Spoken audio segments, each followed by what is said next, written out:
Okay. All right.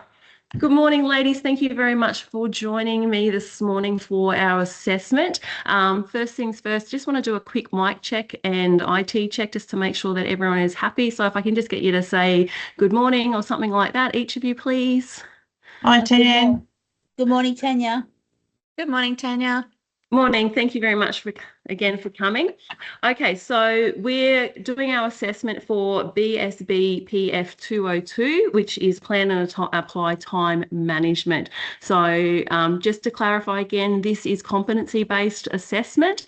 So as we go through this, if you meet all the skills and requirements and are deemed have met those skills, then you'll be deemed competent. If you're not, that's not a drama. We can work on addressing those skills at another time to get you to a point where you are actually deemed competent.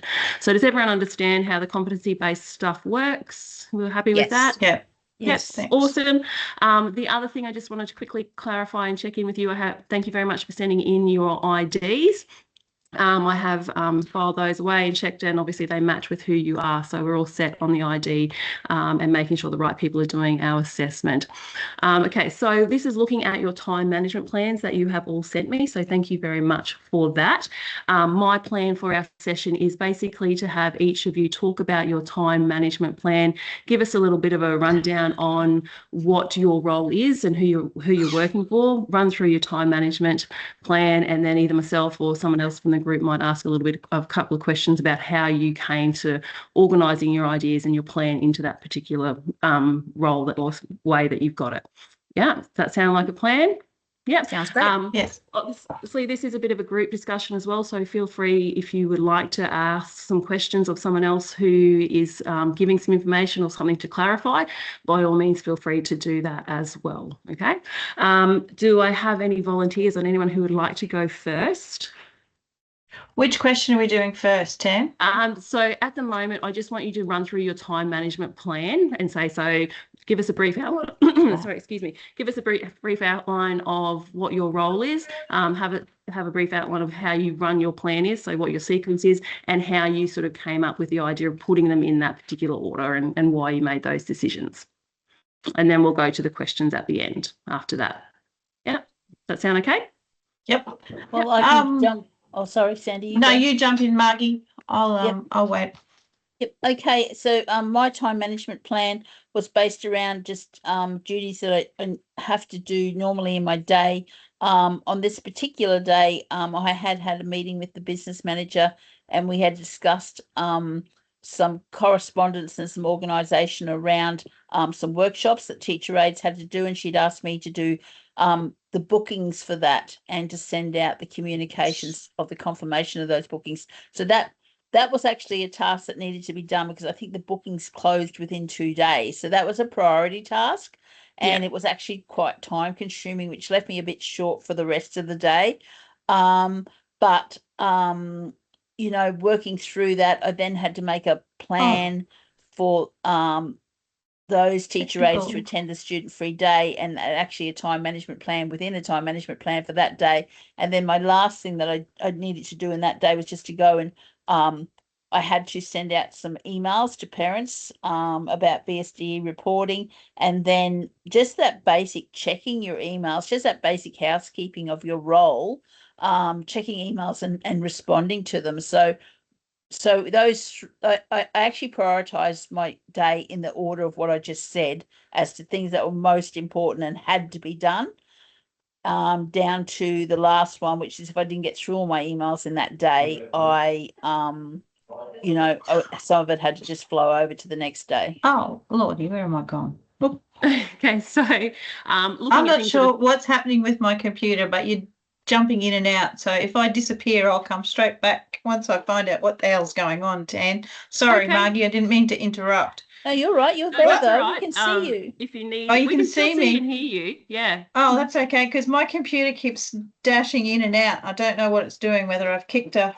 lead out from underneath. But anyway, I can hear you. I just didn't know whether I was being disrupted. Well, I haven't lost vision of you or sound of you, so it still appears to be going well. Okay. So, Margie, looking at things that were time sensitive and obviously putting them to the start of your plan because obviously they needed to be done in that time frame. So you've talked about priority and things like that, which is good. So that's what we need to do. Well done, thank you. Erin, do you want to jump in next just while Sandy's still looking at her computer? I use the mute button, so just so all the background noise doesn't affect us. So I chose mostly to work on my hospitality space. So I have both the hospitality and the art space. Mostly my most important priority tasks are the ones in the hospitality space because they are workplace health and safety. You know, things like to deal with food and sanitization. So they are the most important. I prioritize these because of that. So, for instance, I do washing for both hospitality and art, but the art ones, if they're left over a day or two or even over a weekend, that's not a hygiene issue because they're dry, they've just got paint on them, whereas my home economics and my hospitality ones, they have food involved in them. So that needs to be done on time. So I base it off that. So if I do come into any struggles, which happens often working with students, I sit there and I go, right, what is going to be dangerous, what is going to be unhygienic, and what is going to be a problem later on? And that's how I prioritize. Yep. Okay. So again, that high priority time specific sort of tasks. And I see you've taken in another area, the whole workplace health and safety area is something that Margie obviously didn't have to deal with, but it is a significant restraint is probably not the right word, but it is a significant consideration for you in your time management. So they're obviously things that can't be left and they have to be done to make sure you've got a safe environment. Okay. Mm-hmm. Yeah. All right. Very good. Thank you. Sandy? So my role is admin officer, and I suppose one of the most important part for us on a daily here in the office is the absentee roles. So they have to be done by 9:30 every day, and when that means we have to have the roles done, and we also have to send the SMS to parents. So if somebody comes in with something else that needs to be urgently done, we try and work with that person. But sometimes you just can't, and you just have to say, I can't do it until after 9:30. 9 times out of 10, people are happy with that. But we just work within the team here of trying to make sure that those roles between the three of us are done by 9:30. So, anything else we can just, work around because it is admin paperwork, 90% of it. But you do get disruptions and you have to think on your feet 90% of the time as to how to get all your tasks done. Yeah. So I hope that explained it, Ted. Yeah, that's it. So do you find that most people in your workplace are aware of that 9:30 sort of time crunch, and once you give that that sort of explanation, they're happy to wait and understand that you've got those priorities? 90%. Well, most of the staff do. It's if you've got parents that have come through the door with a complaint, or not so much a complaint, but they want to talk to somebody. So they're important. So you have to give them the time to deal with their concerns. But in the back of your head, that you've got that deadline of 9:30. Yeah. So look, we work together to get that done. So if a parent does walk in, for example, I can, and I'm doing the roles, then one of the other ladies come in politely and just say, oh, look, we can help you with that way. Sandra gets the roles done or something, or vice versa. So, I'm pretty sure, we work around it. You have to. Yeah, so you basically just answered my next question, which was you talked about your team. So obviously delegation can come into there as well to help make sure that you get all of those jobs done in that timely fashion that you need, and also meet the needs of your clients. Like you talked about parents, and they are important clients for you. So being able to have that team around you to delegate is definitely a good time management plan and skill to have within your group. So that's really good. All right, so we'll go to our first question. So we have been asked by a supervisor, line manager, whoever it might be, that to add in another task into your day. Just explain how you're going to deal with that situation. Is it reorganising time? Is it sort of mentioning that you're hard pressed or trading off different activities and things like that. So if Margie, if you were given another task to add into your day, how would you sort of work around that or work with that? But just listening to Sandy's responses, and she's talking about how, you know, if she's busy with the roles, then somebody else can take on that because she has a team around her. In my situation, I'm flying solo, I suppose. And so if the BM was to ask me to take on something else, I would have to look at the urgency of it, especially around the time management plan that I made for this particular assessment. I'd have to really look and see how that was going to fit in there. And I may have to say to her, is there anyone else who can do this, or come up with maybe an alternative solution as to when it could get done for her, prioritizing my other things like but certainly if it's a priority task, I just would have to move things down the ladder to accommodate her, especially if what she wanted me to do was going to affect the functioning of the organization. So yeah. So for you, is it something like the checking of the emails? You had that down as one of your last tasks. Yeah, that would just have potentially the one that can be moved. That's right. Other than the other two ones, they seemed a bit more time sensitive. Your time management, you're booking your PD, and then organising teacher aids day. They seemed pretty time sensitive. Whereas the emails is probably one. Would you be thinking that would be one that could be moved if necessary? Yes, that's exactly right. And just have to look, and as I said, if she wanted, I mean that the what I was doing was under the direction and was a request from my supervisor anyway, so she might have to prioritize which task was more important for me to get done. And like, so asking for her what, which of these you want me to do, both, which one is your priority, and go with that one. Yes. Cool. All right. Erin, yourself, if another task was added into your day? So similar to Margie, I don't have a team. I'm a team of one over here. And a lot of my stuff is to do with workplace health and safety. So I do need to be mindful of that. So I'm an expert at reorganizing timelines. So for instance, I was asked by my BM the other week to get a quote to replace some of our equipment.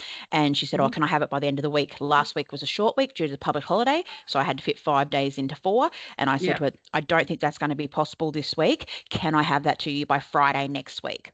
And she's like, yep, sure, no worries, just make sure that it gets done by Friday so we can meet this and this. And that worked out really, really well, and that's now been completed. So I'm excellent at doing that. And sometimes I've just got to stay back a bit later, and that's the other thing that I will do, is I will donate some of my time to make sure things are done properly, because otherwise it's just a mess for the next day, and coming in the next day with heaps of mess, it's not a good mindset to start the day with. So that's something else I will do on occasion, but I try not to make it the rule. Yeah.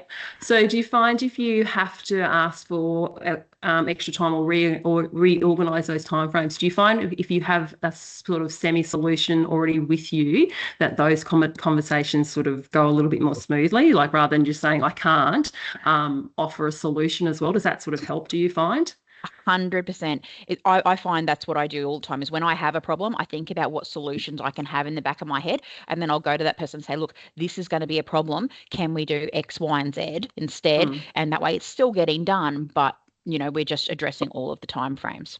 Yeah. And again, I think having those solution helps, is a good time management skill to develop. Yep.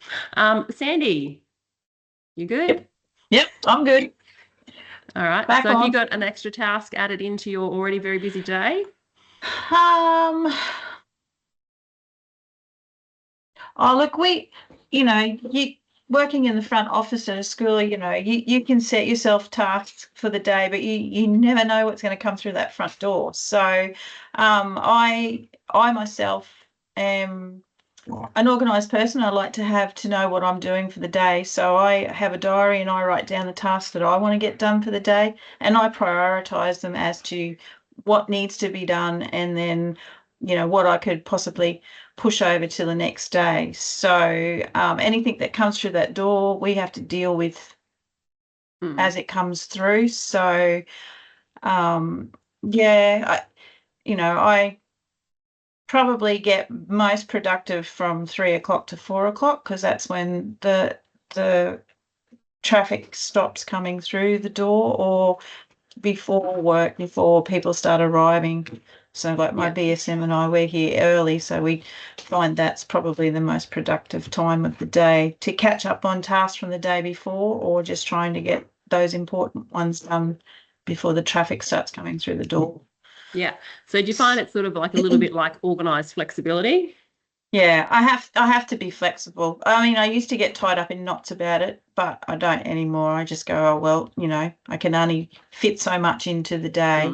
And as long as I've got the important stuff covered, then, you know, the filing, you know, that kind of stuff can wait for a little bit later on. It's not as urgent as what, you know, students coming through or parents or teachers coming through the door. So, yeah, I'm probably a bit flexible with my time, whereas, you know, teachers and education support officers are, you know, they've got class time, so, you know, their time is a lot more, not as probably as flexible as what I've got.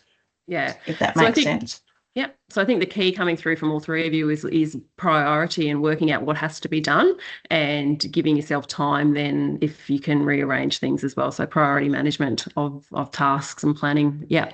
All right. So our second question is, you have been notified that tomorrow you're going to have a 3-hour power outage. How would you combat that sort of power outage in your time management plan for working on that day? So Maggie, you happy to go first again? Yeah, well, with notification, of course, I would charge my devices so that they could work independently of power for the time that 3 hours would probably cover that. But of course, we would have no service or internet if the power was down at our school.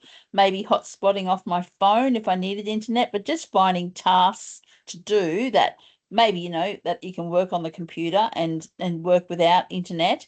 But yeah, I suppose just being organised and having that stuff charged and finding some jobs to catch up, I suppose, things that don't need power. And I'm sure that there's heaps of those. Yeah. All right. Erin, what impact would that have on you and your time management? So depending on when the blackout was going to be, if the blackout was going to be later in the afternoon, I would try and prioritise that washing so my washing machine can work and then dry later on. The sun is a powerful tool and doesn't need any electricity. But I'm very blessed that I have so much cleaning and organising to do between my kitchen and my art room. I would find plenty of work to do. Yeah. All right. So again, priority, looking at what it is. I think both Margie and you mentioned that notification. If you're aware of what's going to happen, you can make adjust your plans accordingly as well. Okay. Sandy, yourself? Well, it probably would be a little bit because everything's electronic here. The phones. I don't have a laptop. I only have a hard top desktop. So I'd probably go back to possibly, you know, just maybe doing some restocking of items that we use throughout the office. Probably catch up on that little bit of filing that I've probably put off as well. We would still have traffic through the door, etc. So you still got to deal with that. But no power in the office probably gives us the time to do those jobs that we put off, like filing, restocking items, etc. So it's probably a blessing in disguise, really. Yeah, and again, that notification, if you're aware of it, you can plan accordingly and adjust whatever you might have to do. Yeah, well, if we're aware of it, we could probably get laptops, but it's then hotspotting them to whatever. So we'd probably just write it out in the office. We'd take the opportunity to write it out and do all those other little jobs that you put off, because there's always plenty. Yeah, absolutely. All right, ladies. So I think that we have addressed all of the items that we need to speak about for this particular assessment task. I'm going to go back and review our recording of this and then complete the assessment task as we go. I will get some feedback to you probably within the next week or so of this assessment task. If you do have anything that needs to be resubmitted, then I will make contact with you directly, and we'll work through that together. We won't need to go back into the group setting if one of you or some of you have some resubmits to do for that piece of assessment. So did anyone else have any questions about the assessment that we've just done or completed for now? You're all happy with that? No, all good. All happy with that. And I thoroughly enjoyed hearing other people's solutions. Like, Yeah. just that when Sandy mentioned that flexibility thing, because I have classes as well, and that impacts on your day, and like, and just like, it was good to get an insight on both Erin and Sandy's time management, and just to see how they prioritize and handle things and what are priorities for them. So yes, thank you, ladies. Thank you, Tan. No That's worries. another part of the skill too, is to be able to talk with others about it. And just because you handle it one way, someone else might handle it another way, and you could go, oh, that's a really good idea. I didn't think about doing it that way before. So being able to merge what we do and go, maybe I could delegate this, or maybe I could ask for help with this, you know, and that's something that is really important to be able to do. But sometimes I feel like I have to do it all myself. So hearing that, you know, Sandy definitely delegates, that was really, really good. And I'm thinking now to myself, maybe I could ask for someone to help. Yeah. Excellent. Well, I'm glad people have got some ideas out of it. Thank you very much. I'll be in contact again if we need to do any resubmits, and then for our next piece of assessment. All right. Thank you very much. Thanks, Tan. Bye-bye. Thanks, ladies. Bye. Bye.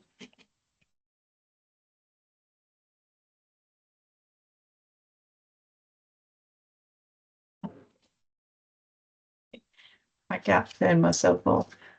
I can't figure out how to stop the recording. Okay. Anyway.